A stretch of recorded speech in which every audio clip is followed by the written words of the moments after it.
اگر در هر کاری میخواید موفق باشید، در هر کارتون باید یاد بگیرید نگاهی به آینده داشتید.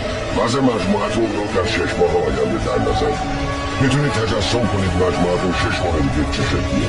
میتونید تصور کنید چه شکلی هستید. خودتون رو نمیدونم، منظورم سازمانتون شما رو میدونم خودتون چه شکلیه. داریم میخندیم میریم بند. موفقیت به این نیاز داره، فقط به امروز فکر نکنید. چرا با مشکلات امروز روبرو بشید؟ بله، روی کارهایی که باید امروز تا فردا انجام بدید تمرکز داشته باشید، اما تو ذهنتون باشه. آینده مالی شما در آینده بسته به کارهایی است که ظرف چند ماه آینده میکنید یا نمیکنید. آینده به چهره شما خیره شده. ما اینجا نشستیم و تجسم کردیم که شبکه هامون 2 سال دیگه چه شکلیه. هی اجازه بدید واقعیت رو مطرح بکنم. 5 سال دیگه به هر حال میرسه، چه امروز به فکرش باشیم چه نباشیم. اما در این حال بدونید که 5 سال دیگه خواهد رسید، چه امروز به فکرش باشید چه